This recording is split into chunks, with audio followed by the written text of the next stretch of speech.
काल प्रसारमाध्यमातून जी बातमी आम्हाला कळाली की अरुण भाऊ मुंडे यांनी राजेंद्र शिंदे नामक व्यक्तीला दमदाटी केली, अशी बातमी प्रसारमाध्यमातून आमच्या समोर आली. खरं पाहता त्या बातमीचा सारांश करताना पत्रकार लोकांनी त्या गोष्टीची शहानिशा करायला पाहिजे होती की मुंडेंनी खरंच फोन केला आहे का, मुंडेंची त्या व्यक्तीची भेट झाली आहे का, ती व्यक्ती काळी का गोरी हे मुंडेंनी देखील पाहिलेलं नाही.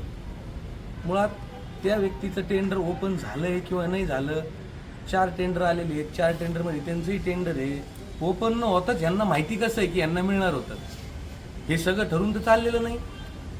जर या गोष्टीमागं आर्थिक काही गोष्टी असतील, राजकीय काही गोष्टी असतील, षडयंत्र रचून जर आमच्या पक्षाचे नेते अरुण भाऊ मुंडे यांना बदनाम करण्याचं जर षडयंत्र तुम्ही रचत असाल तर हे योग्य नाही. तुम्हाला लढायचं, तुम्ही राजकारणात कोणत्याही स्टेजला जाऊन लढा, पण व्यक्तिगत जाऊन जर एखाद्यावर खोटे नाटे आरोप जर तुम्ही करताल तर हे योग्य नाही. त्या व्यक्तीवर 9 तारखेला त्या व्यक्तीच्या संदर्भात एका महिलेने अर्ज दिलेला होता, तिची छेडछाड काढली. त्या छेडछाड काढताना त्या व्यक्तीसोबत कोण होतं, काय होतं, पोलिसांनी देखील तपास केला पाहिजे. एक अर्ज दिला जातो आणि त्या अर्जाची एवढी कॉन्ट्रोवर्सी होती, ही कशी होती याची एकदा माहिती घेतली पाहिजे. मेन मुद्दा असा की जर एखादा व्यक्ती टेंडर भरतोय तर त्यांनी शेवगाव पालिकेत आलं पाहिजे. मी नगरसेवक या नात्याने मी सांगतो तुम्हाला की तो व्यक्ती तिथं आलेला नाहीये, नगरपालिकेचे फुटेज चेक करावेत. एक व्यक्ती प्राधिकृत एका जणाला होऊ शकतो का अनेक जणाला होऊ शकतो याचा देखील तपास झाला पाहिजे. हे कोण करतंय, काय करतंय याचा तपास प्रशासन लावणारच आहे आणि हे दूध का दूध आणि पाणी का पाणी हे लवकर होणारच आहे. ते जे होते अधिकारी ते म्हणत होते जर तुम्ही अरुण भोणे रस्त्यात त्यांना अडवलं, पेपर मागितले होते पालिकेत, तर अरुण भोणे त्यांना जाऊन नाही दिलं ते पेपर मुख्य अधिकारीकडे, असं फुटेज घ्या. आणि मुळात पेपर द्यायला आलेला माणूस होता त्यांनी प्राधिकृत केलेला होता का, तो रामदास शिंदे, तो राजेंद्र शिंदे होता का? उद्या मी कोणाचा अर्ज तिथं नेऊन देईल, चालेल का? उद्या तुम्हीच आरोप काय करणार आहेत, खोटे नाटे कागद दिले तिथं पालिकेत नेऊन. अरुण भोणी सांगितलं का तुम्ही हे पेपर घेऊ नका, टाळाटाळी करा त्यांना, हे पेपर तिकडे वैर जाऊन देऊ नका, याचं टेंडर यांचं म्हणणं असं होतं. पुरावा दिला पाहिजे ना. मी म्हणन उद्या त्यांनी त्यांनी येऊन तिथं मला दमदाटी केलेलीच आहे, ऑलरेडी दमदाटी करतोच येतो.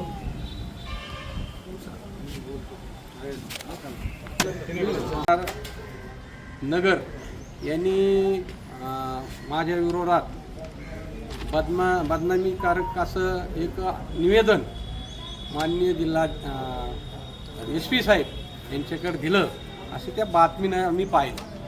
खरं पाहता त्यांनी बदनामी केली, नगराध्यक्ष नवरा म्हणून यांनी टेंडर भरायला विरोध केला, मला फोन करून किंवा मला दमदाटी दिली.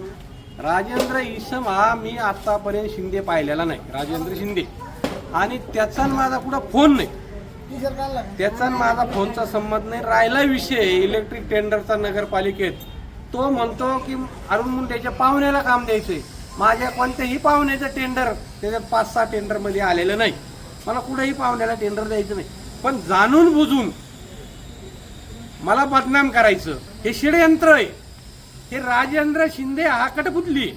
त्याच्या मागं एक ज्यांनी माझ्यावर ज्या माणसानी का ज्या विस्मानी मागच्या PIच्या मार्फत माझ्यावर गुन्हा दाखल केला होता, तेच आज परत ते राजेंद्र शिंदेच्या माध्यमातून मला बदनाम करण्याचा प्रयत्न करीत आहेत.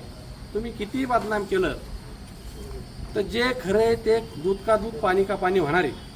मी आता शेवगाव पोलीस स्टेशनला एक केस दाखल करायला आलो. मी आता त्याच्यामध्ये नमूद केलंय मी कुठंही राजेंद्र शिंदेना फोन केलेला नाही, माझा आणि त्याची कुठं ओळख नाही, मी कोणत्याही विस्माला दमबाजी केली नाही. आणि दुसरी गोष्ट, मी उद्याच्या दिवसापर्यंत त्या राजेंद्र इस्मेला बोलून, शिंदेला बोलून, त्यांनी ना कुठं मी फोन केला आहे, त्याला कुठं दमदाटी केली, त्याच्या फोनवर माझा कोड रेकॉर्डिंग आहे, ते डिपार्टमेंटनी तपासावं. नसता उद्या मी त्याच्यावर गुन्हा दाखल करणार आहे. आणि ज्या चॅनलनी माझ्या विरोधात बिगर कामाची बदनामी केली, शहानिशा केली पाहिजे पत्रकारांनी, पेपरनी, की खरंच हे खरं आहे का. एखाद्या व्यक्तीवर 27-28 वर्ष झालं राजकीय जीवनामध्ये मी काम करतोय आणि एखाद्या व्यक्तीचं बदनामी करीत असताना विचार केला पाहिजे. मी सांगतो त्या मतदारसंघामध्ये ज्याला वाटतं आमच्याशिवाय ह्या तालुक्यात ह्या मतदारसंघात कोणी नेतच राहायला नाही पाहिजे, अशानी काल हे सगळं षडयंत्र आखलंय. मी जर एखाद्या डिपार्टमेंटकडे अधिकाऱ्याकडे गेलो, तिथं सुद्धा फोन करून सांगितलं जातं अरुण मुंडेचं ऐकू नका, त्याला मदत करू नका. अरे अरुण मुंडे एवढा दूध खळा नाही.